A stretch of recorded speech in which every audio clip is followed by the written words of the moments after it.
Anyway, my name is Ben.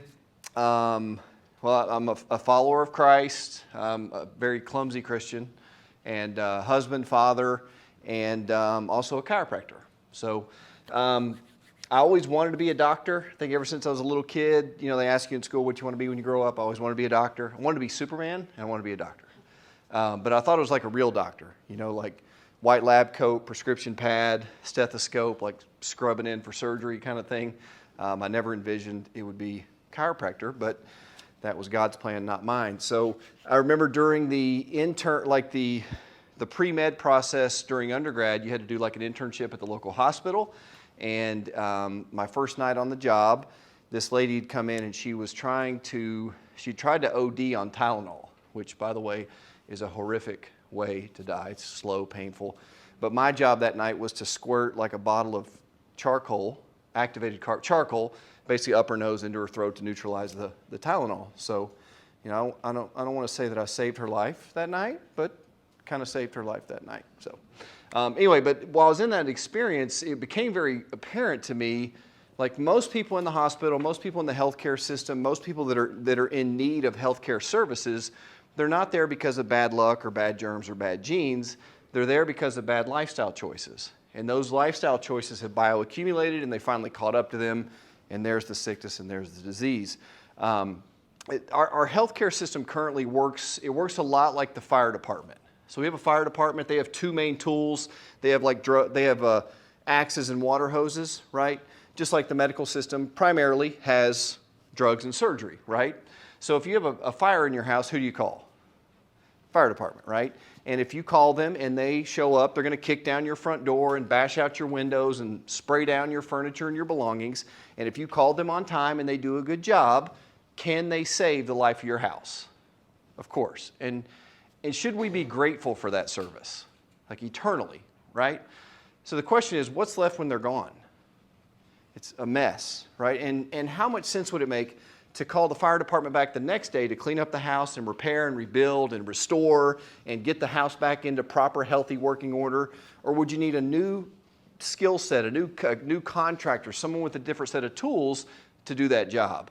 And that is inherently the problem. We have a drug and surgery-based healthcare system which is designed to treat you in a crisis and does an amazing job in a crisis. I'm not here to doubt like emergency care and crisis intervention, and if you have a stroke or NICUs, like we have some of the best medical care on the planet, life-saving drugs. My sister's a type 1 diabetic, so if she didn't have her medicine and her drug and someone didn't make the needle, I wouldn't have a sister, right? So it's amazing for crisis and for emergencies, but for chronic disease and lifestyle problems, it really does nothing. There's nothing about drugs and surgery that prevent us from needing drugs and surgery. There's just no prevention in that system. And what they do call prevention is really just early detection. So like mammograms, x-rays, blood tests, scans, those things aren't prevention, they're just early detection. And now if I have a fire in my house, when do I want to know about it? Like immediately, right? So it has value, it just doesn't prevent the fire. So early detection doesn't prevent. So that's really the key with this. I'm trying to stay on track. So in America, 1 out of 2 men and 1 out of 3 women will get cancer in the U.S. It's 1 out of 2 men and 1 out of 3 women. 5 out of 6 Americans will die of either heart disease or cancer. It's 5 out of 6. About 1 million people this year are going to die of just heart disease alone in North America. Is that because they forgot to take their pills? No. They're going to take their pills, more pills than they've ever taken, and they're going to die anyway. So that's really the healthcare problem is we have these lifestyle issues that have caught up with us over time. And really, it's the sad part is when we look at our children and our kids. About 35% of our kids are on what's called a chronic drug. They have 34% have a chronic disease, about 33% are on a chronic medication, which means they're going to keep taking that drug for the rest of their life. 70% of us are overweight or obese. So the question is, when does this end? When like 100% of our kids are on drugs or 98% of Americans are obese? Like, it would be one thing. We take 80% of the world's drugs in the U.S., and we're 5% of the world's population. So if taking all those drugs and having the best doctors, best surgeons made us healthier, that would be another thing, but we continue to get sicker and sicker and sicker. So off I went to chiropractic school. Still wasn't sure why I was going to be a chiropractor, but it seemed like the right fit at the time. Met my wife, started a practice, had a baby. Wonderful, like, you know, American dream type stuff, right? Just picket fence, dog, had the whole deal. And then my wife started to get really sick, and her health pretty sharply declined. And then shortly after that, we got pregnant again with my other daughter, Cameron.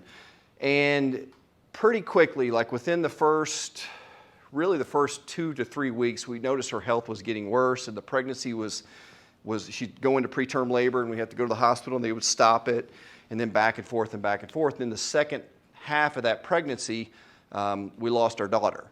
And that was the hardest thing. It wasn't really hard for me at the time because I just stuffed it, just shut it down. I got a baby, I got to practice, I got a wife who's sick. Like, you just got to keep, and that harmed me in ways that I probably will still never be able to measure, just not dealing with my emotional issues, right? So I would encourage you, if you have trauma, you have issues, like, get on them. Don't wait till they destroy your life later, which it did for me. So then my wife's health, she was diagnosed with a condition called POTS. Anyone ever heard of POTS? P-O-T-S? Stands for sucks. It's postural orthostatic tachycardia syndrome. Big $10 medical word for chronic fatigue, migraines, horrible pain, dizziness, shortness of breath. Did I say migraines? Irritable bowel.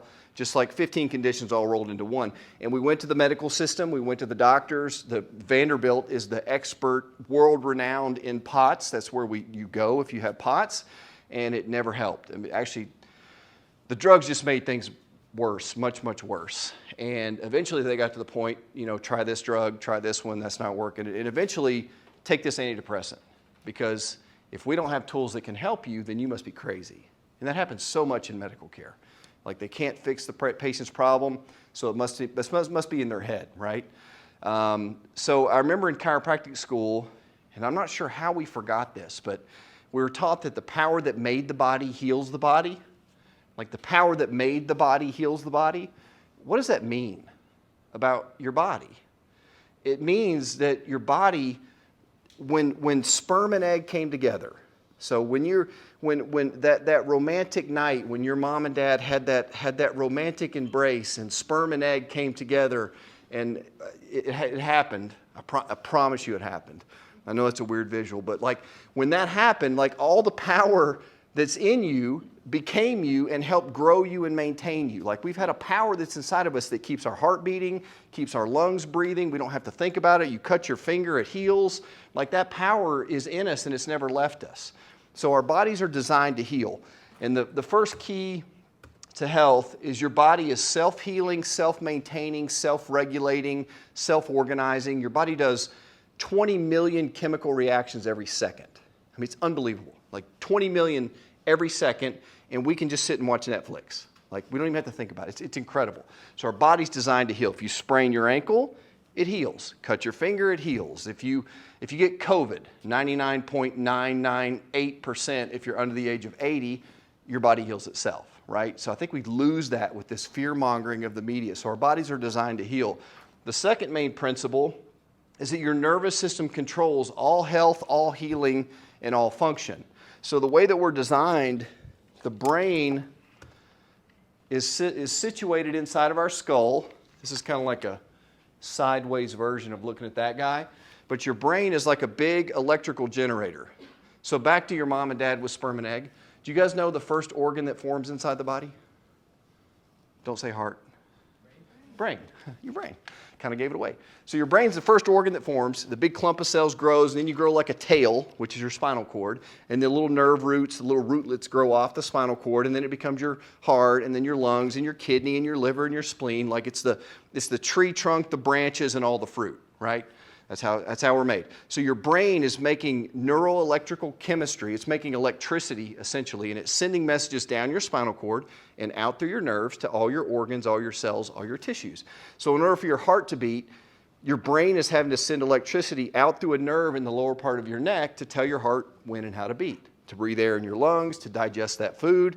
Your brain is controlling and coordinating all those functions. The third key. And by the way, too, do you guys remember Superman? like the real Superman, not like this. I'm talking Christopher Reeves. You guys remember Christopher Reeves, like the real guy? That's who I wanted to be when I was a kid, like a Superman, like scrubs and a cape kind of guy. But do you remember how he got injured? Horse, right? So he was horseback riding. He kind of got bucked. His hands sort of got tangled, and he chin planted. So he kind of went down, and his chin was the first thing to hit the ground. I always thought that severed his spinal cord, like it cut it in half. It basically moved the top bone in his neck up against the spinal cord. It was a bruise. He had a 1 centimeter bruise on the top part of his spinal cord. But what did it affect in his body? You remember? Everything. He couldn't move. He had to live in a chair. He had to have a pacemaker to keep his heart beating, a respirator to beat his lung or keep his lungs breathing. They had to push on his bowels and manually manipulate his bowels to make his bowels move. His immune system shut down. His hair fell out, and he died in 9 years with the best doctors and the best drugs and the best medical care. Now, is there anything? Let's say we gave him like a ton of broccoli or wheatgrass, or gave him like the best yoga instructor on the planet, or the best drugs or the best surgeons. There's nothing going to restore his health other than allowing his brain to control the function of his body. Now that's an extreme example, but most of us either played contact sports when we were a kid, or we had a car wreck, or we had, a trampoline incident, or fell down the stairs, or we sit at our computers and we stare with our head down. Like there's trauma to the spine, and when it shifts out of position, it starts to irritate or damage or put pressure on the nerves. Now, about 6% of that nerve detects pain. So just a tiny little piece of the nerve is actually telling us about pain. The rest of it is controlling our organs. Like you see, the nerves in the neck go to the eyes, ears, nose, and throat. A little lower in the neck, they control the thyroid gland. Even lower, they go to the heart and the lungs and the stomach and the kidneys. Like it's all controlled through that network. So what we're looking for with your spine is we want to see that it's in a fairly proper alignment. Is this person healthy or sick? Right. So instead of there, what if you were just, here? Are you healthy or sick? Are you building 100% health and function, or is something diminishing your health and function? Because if you affect the nervous system, you affect the way the brain is communicating with the body. So that's kind of the gist of that. Now what we know, and I can't go into all the science around this, but stress, it's mainly stress. Stress and interference to the nervous system is what causes dis-ease, or lack of ease, or lack of balance. And when you look at stressors, there's 3 primary stressors. You have your chemical stressors, you have your emotional, I would say, / spiritual stressors. If you don't think we're under some sort of spiritual attack right now, I think it's pretty obvious to me. And then the last one is your physical stressors. So your chemical stress, primarily for most people, that comes down to their food, the things that we eat. So in our office, we have this little mnemonic that we teach people. It's called turning off your GPS.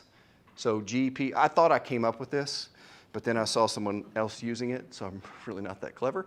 But it's GPS. So most people are eating foods out of the GPS category, and their GPS is set toward obesity and diabetes and autoimmune disorders and allergies and cancer and heart disease. G, any guesses, by the way? Gluten. What did you say? Grain. Pretty beautiful. It's like gluten / grains. The problem with gluten and grains is it's sort of like everything. Bread, pasta, cereal, crackers, chips, pretzels, cookies, bagels, muffins, pastries, oatmeal. Yes, oatmeal. I know. I'm sorry. Those are all your grains that are highly inflammatory. And they're inflammatory for 2 reasons. Number one, because when we eat grains, like we eat a piece of bread, how quickly does it turn into mush? Like immediately. Before it gets to like here, it's already turned into like mush, and that mush is sugar.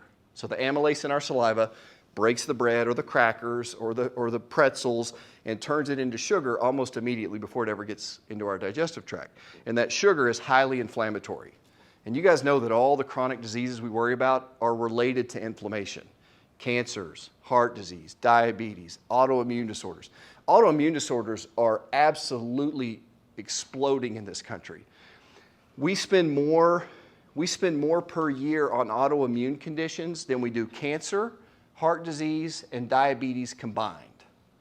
But we don't hear much about them because there's not a really, they're pretty nuanced. Like, it's not easy to get to the root cause of a lot of, I mean, it is easy, but generally, but there's not a pill you can typically take that fixes the problem. There's not a surgery where you can cut out the tumor.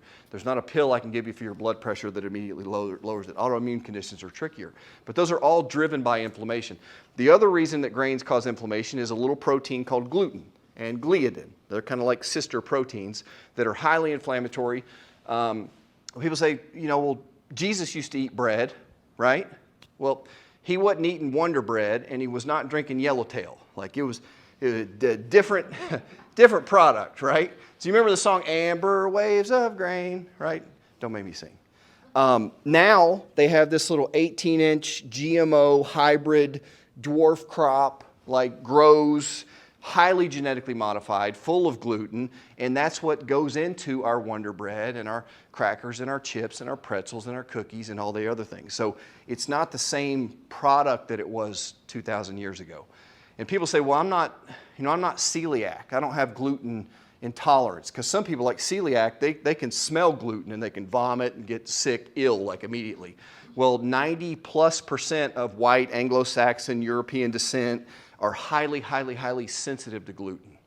So they don't throw up, but they get skin irritation, or they get a migraine, or their sinuses get stuffy, or they can't sleep well that night, or they get fatigued, or like kind of low-level symptoms that kind of just breaks down their body's physiology. So G, gluten and grains. P, any guessers?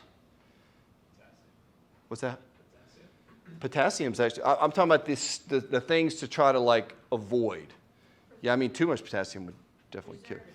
Preservatives, and that goes to like processed. It's like processed food has tons of preservatives. And we know that processed food's bad. Like, that's not breaking science, but like Doritos are not good for us, right? We know that. And then the other P is processed dairy. So processed dairy, we're the only animals that drink milk after infancy. You guys know that? Like, no other animals keep drinking milk after they're weaned from their mother. Like, we're the only ones that keep doing it. And we don't even drink our own species. Like, we drink an animal that's like 1,000 pounds, right? Bunny rabbits don't keep drinking milk. Kitty cats don't keep drinking milk unless you give them like a little dish or something. And even cows, like, where do cows get their calcium? From grass, right? They're not chasing each other around, sucking on each other's teats. Like, they get their calcium and their vitamin D and their nutrients from vegetation, from grass, right? And plus, too, with cow's milk, it's highly pasteurized, which they heat it up to 168 degrees. What happens to something that's alive when you heat it up to 168 degrees? It's dead, right? It warps the calcium. The vitamin D is almost completely unabsorbable. Do you know how many glasses of milk you would need per day to get your vitamin D requirement? Take a stab. It's way higher than you think. 10. 20. It's 111. You need 111 glasses, cups of milk per day to get your vitamin D requirement. So ain't nobody drinking that much milk. And if they are, then they got way bigger issues, right? So P, processed dairy, then you got like your yogurts and your cheeses, and I'm a big cheese fan, like I get it. So like cheese as a topping, like sprinkled, no big deal, but like queso and like your big like cheese, bulk cheese. Stinky cheese is great, by the way. So if you want to do like your fermented cheese, like the stuff that nobody likes, that's ideal. So G is gluten grains, P is processed food, processed dairy, and then S, you guys know what S stands for? Nope, strawberries. Nope, sugar. She's right. Sugar. So G, P, and S. So we try to avoid those three categories of food. And the other form of chemical toxins really comes down to like what we put in and on our bodies, like personal care products. The average female puts 13 products on their bodies every day. The average man, we're not any better. Like, we put like 8 or 9 every day. Conditioner, shampoo, aftershave, toothpaste, soap, cologne, deodorant. You guys ever heard of Tom's deodorant? Like the healthy deodorant? Tom's is great. You just got to put it on like every hour and a half. It works phenomenally, right? So there's healthier alternatives to some of these products. You just got to, my success rate at getting ladies to stop using their personal, like, it's 0. I'm like 0 for 1 billion. It's like, no. And then the things that we put, like our cleaning products, like bleach. Bleach really has no, especially with COVID and all the hand sanitizer floating around, like that's one of the most toxic things that we could put, because if you put it on your skin, you may as well be drinking it, right? Your skin's your largest organ, highly absorbable. If you put it on your skin, it's going into our body, right? So I remember I was at Target, this was a couple years ago, and this lady, this kid's passy fell out, and she, like a ninja, she swiped up the passy and took like a Clorox wipe and did like popped it back in his mouth. I was like, oh, like my knees buckled. I was like, just give him the dirt from the floor. But that's the mentality we're in. Like, we got to kill every germ, kill every bug. We're outnumbered 10-1 by bacteria. Like, you have 10 times more bacteria and germs on and in your body than you have healthy cells in your body. Like, we're outnumbered 10-1. If we kill all the germs, we're going to be dead, right? And like, we don't want to, like, I don't lick doorknobs. Like, I quit doing that a couple years ago. I don't lick toilet seats. Like, there's limits, right? Cleanliness, hygiene, that kind of thing. But like, this obsession that we got to kill all these bugs and germs, like, it's ridiculous. So that's the toxin. And then, what's the other one we put on here? And then the prescription drugs. Like, again, 5% of the world's population, we're taking 80% of the world's pills. Where do you think we rank in terms of health against all other nations? You think we're like good, like we live long, healthy, disease-free, happy, healthy lives? Or do you think we rank like somewhere near the bottom? Yeah, we're way low. Like, we're like Costa Rica and like Nicaragua healthy, right? We have the highest infant mortality in the Western world, in the industrialized world. That means we have a higher percentage of babies that don't make their first birthday than any other industrialized nation on planet Earth. So this is not even talking about like diabetes and obesity. We're talking about like getting our babies to their first. My son's going to have his first birthday in about 3 weeks. So I can't imagine, like, kids get so sick they don't make their first birthday. So chemical stressors are biggies, and start making lateral shifts. Like, you use, speed stick, switch to Toms. You use your bleach, switch to, like, there's all kinds of different products that we can make lateral shifts with. Emotional stress, we do like an hour-long workshop just on emotional stress in our office, but the big one with that is resentment. You guys ever heard resentment is, it's like drinking poison, hoping it kills the other person, right? Resentment's like hurt people want to hurt people if they don't know what to do with their hurt. Like, I'm killing myself hoping that it hurts you, right? And I've had some big stuff going on in my life lately where I've really been having to deal with resentments, but I know, like, the place I go when I get resentful is just not a good place. And that person doesn't even care. Like, they're off living their life, and I'm sitting here stewing on. Anyway, that destroys our nervous system. And then the last one is physical stress. And with physical stress, there's two main categories. You have your macro trauma and you have your micro trauma. So your macro trauma is your big stuff, like your car wrecks, falls, your horseback riding accidents, falling down the stairs, falling on the ice. Those are the big T traumas are what they call those. And then you have your smaller traumas, which are like your repetitive motion stuff, like sitting at a desk or staring at our phone. Do you guys realize our head weighs as much as a bowling ball? Mine's probably slightly bigger, but like a bowling ball, and ideally we should hold it like this. Every inch that your head goes forward, it adds about 10 pounds. So it goes from 8 pounds to 18, 28, 38. So by the time we're staring at our phone, our head weighs 30, 40 pounds. Literally, so is it any wonder, like, everybody's like, oh, he's so stiff in my shoulders, and like, because our head is literally, we're holding a bowling ball like that all day long. And then you have like posture, sleeping on your stomach. Anybody tummy sleepers? Might want to admit to that? Yep. They always say tummies is for dummies, right? Because when you're on your tummy, your head's like rotated and your legs like would you walk around like that for 8 hours? No. So, but for a lot of people, if they have spinal problems, that's the most comfortable position. They're kind of swimming downstream when they get in that position. High heels, carrying a purse.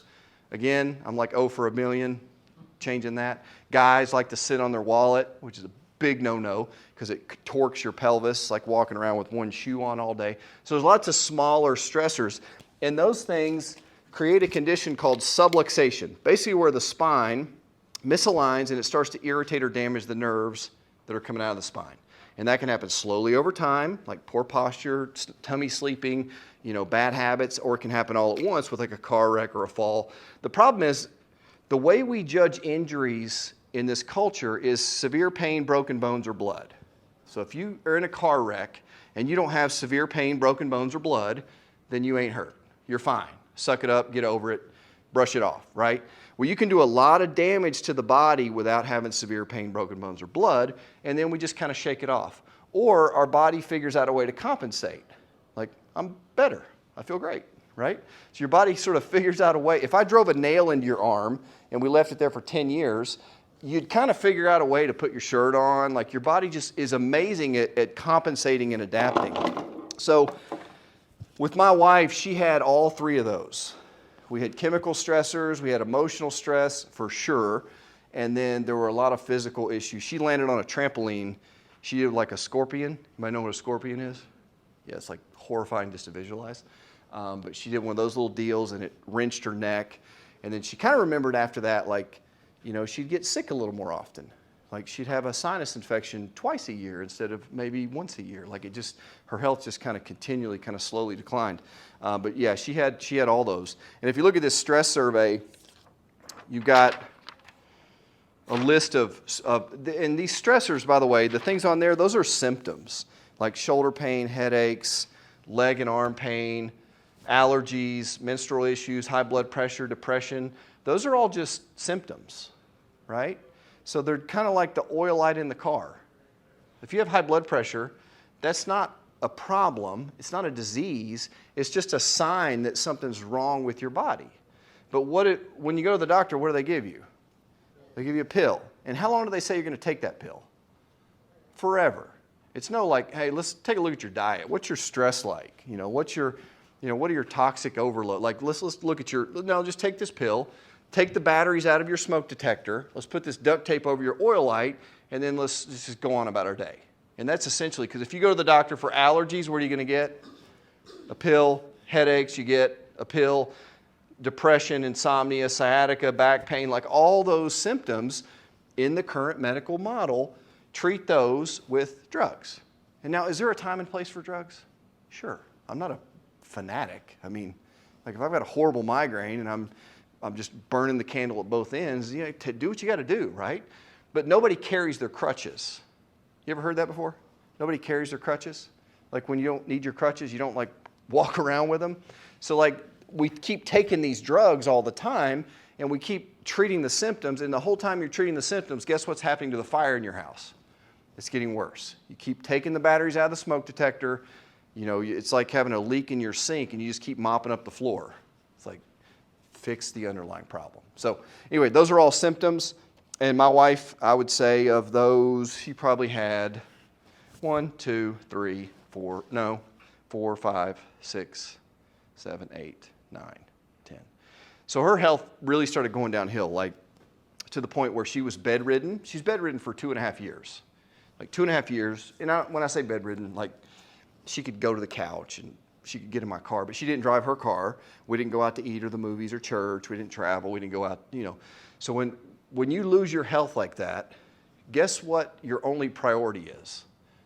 They say like a healthy person has 1,000 wishes and a sick person has one, right? It's so true. Because I didn't care about the vacation or my shoes or what series was getting released on Netflix. Like I didn't care about any of that. The only thing he cared about was how are we going to get through the next day? How can we get her healthier? How can we do this? So that's kind of what we did with her journey. I'll talk about that a tiny bit in a second. So the fourth key to health is if you remove the interference, you remove the stressor, then the body has the capacity to heal. If you remove the interference, your body will heal. If you remove the interference, because our bodies are designed to do that. And when our bodies aren't healing and they're giving us symptoms, that means that something is interfering. So instead of just masking the symptom, covering it up, we need to dig deeper for the root cause. That's really the key with that. So it's kind of like there's this great book. It's called Why Zebras Don't Get Ulcers. It sounds like a kid's book. It's like a biochemistry textbook, so it's not fun. But it's called Why Zebras Don't Get Ulcers by Robert Sapolsky. But he talks about zebras, like they eat, move, and think in ways that are congruent for zebras, right? They're like milling around, eating grass, and then a lion jumps out of the bush to eat them. So immediately their brain processes, oh my gosh, something's coming, something's going to eat me, right?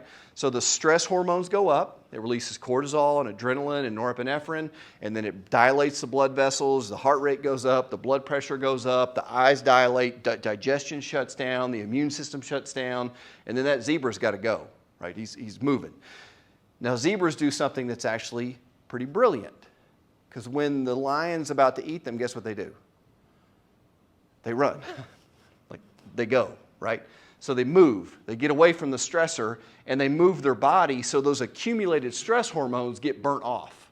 So the cortisol surge, the adrenaline surge, all those fight or flight chemicals, they actually get burnt off when that zebra moves away from the danger. Does that make sense? Well, what we do is, because our brain can't distinguish between a lion trying to eat us or our mother-in-law yelling at us or working a job that we hate, which definitely doesn't apply to any of you guys, right? Like taxes are due, or my kid's sick. Like, our brain can't determine the difference. Stress is stress, right? But we never get away from the stress, and then we don't move our bodies enough to burn off those accumulated stress hormones. So we sit down and we watch more Netflix, or we smoke a cigarette, or we have a couple drinks. We just add more stress and more stress and more stress, and then our blood pressure goes up. We have a stroke, or get a diagnosis, and it's like, man, where did this come from? Well, we don't eat, move, and think in ways that are congruent for the human species, because we're animals. You guys realize that? Like, we're animals, we're part of the animal kingdom.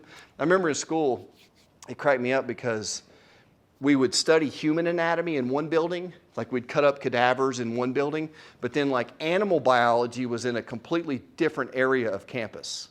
It's like we're somehow removed, and we do this with our kids too. Like, I hear it all the time. It's like, no, Timmy, don't give the soda and the chips to the dog. That'll make him sick. That soda and chips, that's for you and your friends, right? We do that. We can laugh at it, right? It's like murdering children, but it's like, oh yeah, well, I do that too. So we're so removed from living and eating and moving the way that we're designed. That's really the trick with this. So imagine if you took a chimpanzee, like a wild chimp, and you took him from the jungle, you stuck him in Brentwood, and you gave him a desk job, you gave him a mortgage, you gave him a mother-in-law, and you gave him a job that he hates, and then every morning he gets up and he has a Starbucks and a coffee for breakfast, and then he has like a cheeseburger and fries for lunch. He never exercises, literally comes home and veges out on the couch. What happens to the health of that chimpanzee? Does he get healthier or sicker? How many times out of 1,000? Every time, right? So what would the solution be? You take the chimp to the doctor and you find out what cornucopia of drugs we can put him on to try to mitigate all of his symptoms and try to make him comfortable as he's slowly dying? Or do you get him back into his natural habitat, the way that monkeys are supposed to eat, move, and think? And that's the key. And I'm not advocating we all wear loincloths and go live in a cave, but there's ways to sort of swing the needle back the other way, and then health is just always the result of that.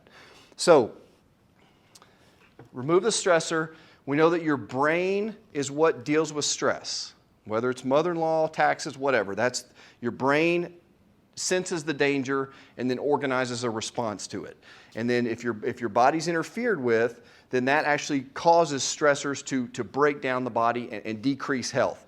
So it's kind of like your spinal column. Kind of back to this guy again. By the way, I don't know why it's different colors. That's kind of silly, but this is like your circuit breaker in your house. You guys go like the laundry room, you got like the circuit breaker in the house? That's what your spine is like, sort of like the fuse box, so to speak. So when stress overrides the system, if there's an accumulation of stress or stress that your body can't manage, we tend to blow a fuse. And we always blow a fuse, just like your house does, in order to protect the whole house. Like, one area will sort of give, and we always give at the weakest link. Like, you had a car wreck when you were 16 and had a whiplash. Well, guess where your weak link is going to be? And I've been doing this for like 20 years, and I ask people, like, where do you hold your stress? No one in 20 years has ever said, I hold all my stress in my pinky. Every time I get stressed out, my pinky just kills me. Like, no one says that. It's always your neck or your back. It's somewhere around your fuse box is where you tend to hold your stress, right? So that's really the job of what we do, is to identify where you're giving out or breaking down under the stress, replace the fuse, strengthen and stabilize it, and then work with you on some of these other stressors to try to minimize the influx. That's really the trick with this. So with my wife, so with her, we had to change her diet. We got rid of all the GPS, gave her kind of like meals that you guys had today. So veggies, salad, lean meat. By the way, with meat, the health of the animal makes all the difference. So when you're getting chicken, make sure that chicken, ideally, is free range, organic, because the health of the chicken makes all the difference. If the chicken was kept in a coop, like fed hormones and antibiotics with no sunshine and no fresh air, crowded in a cage, then those are not healthy eggs. And if your chicken was free range and eating grub worms and doing what it's supposed to do, then those are really, really healthy eggs. If your cow, you guys know Hillsborough Road? You ever seen the Hillsborough Road cows?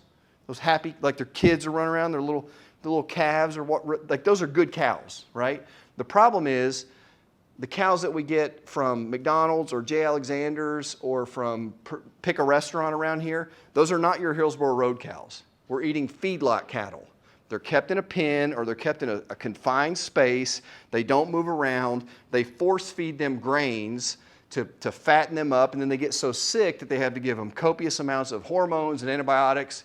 Kind of sounds like us. Like we're like feedlot cattle in a lot of ways, right?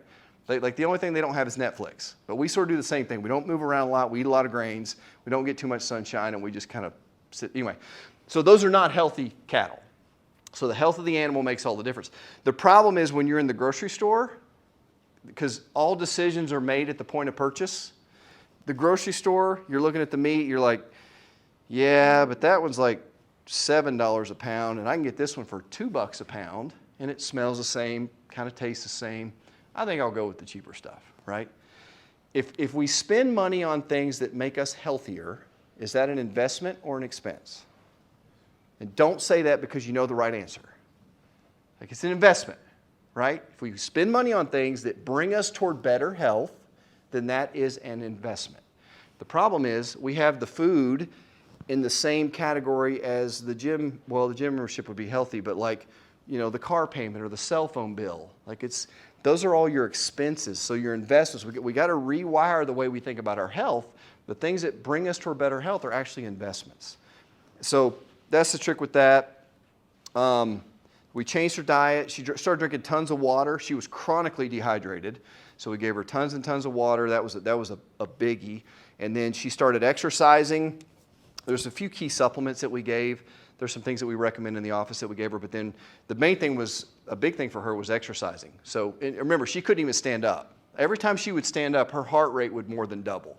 So she'd go from like 60 beats a minute to like 160 beats a minute every time she stood up. So she really never stood up, basically. So I remember we had this trainer named Jonathan, super sweet guy, like harmless. He was a patient in the office. But I'd come home from lunch and he'd be like stretching her in the floor. And I'd be like, what's going on here? But that's where she had to start. Like he'd start with stretching, and then she moved to like Pilates and like, you know, floor yoga, like basic body weight stuff. And then she got to like the exercise bike, and then she progressed over time. And then eventually she was able to just, I wouldn't say she's not running marathons, but she got back to full functioning. So if she can do it, like what's our excuse? Like she couldn't even stand up. Like what's our excuse to not work out when someone who absolutely can't stand up is actually working to do it? It's all about value, right? So exercise was a big key, and we had to change the way we were adjusting her. So I mean, I'm a chiropractor, and I'm adjusting her the wrong way. So I had to deal with my shame around that, and then changed up the way we were working on her. It's very specific, very detailed to her. Started removing the interference to her nervous system, and lo and behold, her body started to heal. She started to get better. She started to recover. And this is kind of my, this is my crew. So that's her on the right. She got down to, she's 5'8.5". She got down to 102 pounds at her worst, literally watching her die in front of me. And now healthy, happy, mostly happy. And that's our new little baby. So really, it's not just her. Like we see this all the time. I use her as an illustration because that's in my home. But like I've got this guy named George. George is like a day laborer. He's like a shift worker kind of guy. Hard worker, works 2 jobs. I don't know when he sleeps. But he came to us and he was on 150 pain pills per month. And we're not talking like the little grandma's got a sore knee pain pills. We're talking like the high-powered, like hillbilly heroin pain pills, like the big stuff. $150 a month for his back pain and his neck and his tingling down his arm. And he'd been on that course for a year and a half, close to 2 years. So he was basically a full-blown addict. Now, here's the question with George, because he's got little kids. He coaches his son's baseball team. If he'd stayed on that same path, going to that same doctor, where would he be in 10 years? I mean, if he's alive, that'd be a miracle. But he's going to have to take more drugs. I mean, it's just, see how that compounds?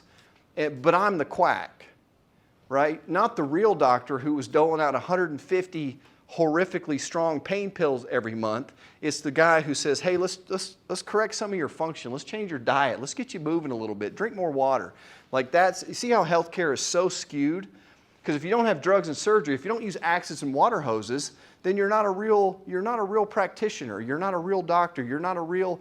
So you know how impotent you look with your adjustments and your supplements and your exercises. Well, do you know how impotent you look when you only have your axes and your water hoses, your drugs and your surgery? So we need both. We need a system that's all encompassing. The problem is there's no money in healthy people, and there's no money in dead people in the current model. There's only money in sick people who are suffering, who are scared, see themselves as a victim, have no other options. That's where the healthcare dollar is really maximized. And until we start incentivizing doctors to get people healthy and keep them healthy versus incentivizing them to treat and do more and treat them when they're sick, the system is never going to change. I know how to change healthcare. I think I know the answer. It took me all this time to find it. We need more people less sick. I mean, I know, it's groundbreaking, right? We need more people less sick. And that solves the healthcare crisis. So we had this lady, Carol. Carol has become a good friend of my wife's, but her lower back, like if you looked at her lower back x-ray, it kind of looks like she's missing a leg, like she's so twisted. But she would, those nerves in her lower back controlled her back muscles, but they also controlled her bowels. So she had horrible bowel, like incontinence. She could not control her bowels. She said it was a really crappy condition. She's pretty funny about it. But we started adjusting her, and her bowels got better. It's like, how do you pop somebody's back and their bowels improve? Well, I'm not treating her bowels. I'm not treating her back muscles. All we're doing is taking the pressure off the nerve, and then her brain is communicating better with those muscles. Because your bowels are muscles, and your heart is a muscle, and your liver's a muscle, and your kidneys are muscle. And just like muscles, they're kind of dumb unless the nerve can tell them what to do. So all we're doing is allowing the nerve to tell the organ and the muscle what to do. That's really the key with that. So she comes in once a week. She can kind of feel her bowels getting crazy, and she'll call me on my cell phone. It's like, time to get in. I'm about to crap myself. So anyway, we had this little girl named Kayla. Kayla was 12 when she first came in, having seizures all the time, like 3 or 4 times a week, horrible grand mal seizures. I think she was 3 adjustments, and it was gone. She'd been to specialists. She'd been to Mayo Clinic. That's the thing with this is nobody comes to us first. Like we're like the last. Nobody goes to us first. Like you go to your medical doctor, then your PT, and then you go to your specialist, and then Jack Daniels, and then like by default, then it's like, fine, then let me give this a shot, right? And I'm not saying we could fix everything all the time, but your nervous system can. And if your nervous system works right, then your body has the potential to heal and recover. And then hundreds of people like high blood pressure. We used to have these, we call them drug freedom trash cans, kind of obnoxious, but like these big 5-gallon jugs that we'd set in our office, and when people didn't need their pills, they'd stick them in there. It's like the drug freedom trash can. But we filled hundreds of people with blood pressure issues. The nerves in the lower neck control the arm, but they also control the heart. That's why when people have a heart attack, they'll feel their neck and their arm, because the same nerve controls both, right? So many people have lower neck issues just from car wrecks or falls or injuries, and they have stiffness and they get headaches and their blood pressure goes up. And so it's just on and on and on. So really, raise your hand if you've done something in the last week that if you knowingly did something that you knew would negatively impact your health. Raise your hand. And raise your hand too if you knowingly did not do something that you knew would positively impact your health. Raise your hand. Yeah, that's me too.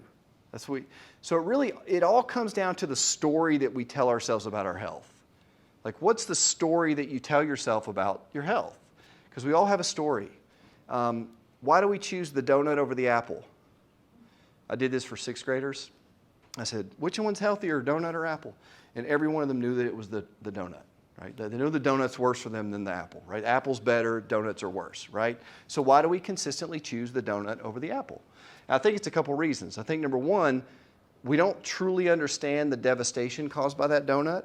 At the cellular level, the chaos that it causes to the metabolism. We don't understand what that donut really does to our physiology, and we don't understand the devastation of missing that apple. You know, we don't associate that donut with significantly higher rates of cancer and diabetes and obesity and autoimmune disorders and fibromyalgia and chronic pain and sleep problems and hormone issues. And we don't associate that apple with significantly lower rates of all those diseases. We just think the apple or the donut just makes us a little squirrely or packs on a few extra pounds. But the fact is, it's poison. And it's the story we tell ourselves about our health. So that would be the question I want to leave you with is, what is your story when it comes to your health? Because some people think, my choices really don't matter that much. It's not that big a deal. It's just a donut, no problem. Or, I've got really good genetics. I always like that one. You can out-eat bad genetics every day of the week. But I got bad genetics, right? And I'm doomed, right? Who cares? I got bad genes. Or that I'll do this someday. Like someday I'll get healthier. Someday I'll make this a priority. And I could tell you for certain, someday never comes, right? If you're waiting on someday, it never comes. I remember, because I had all those stories. When my daughter, this one, the big one, was 3. I remember I came home from work. Daddy's home. Like, she wants to play, right? She's 3 years old. And I had not been taking care of myself, fat, not working out, sleeping like crap, just eating garbage. And came home, and I bent down to, like, tie my shoe or something. And she jumped on my back, like she's ready to play. And I did, like, one of those, like, I didn't hit her, but I kind of, like, get off me kind of thing. And she fell back. Remember, she fell back, and she hit her head on the carpet. And I will never forget the way she looked at me. It was like Daddy, like, it's kind of like a how could you? Like, I never thought you were capable of doing that kind of look. And the choices I was making, like the things I was doing with my health were harming my kid. Right? And that's the thing too, like when your health goes downhill, or you struggle with your health, or you're not living to your potential, it affects everybody around you. Everybody that's in your life, the people that you care most about, those are the people that get hurt. It's not you, because you can kind of suffer through. It's the people that are around you that get hurt.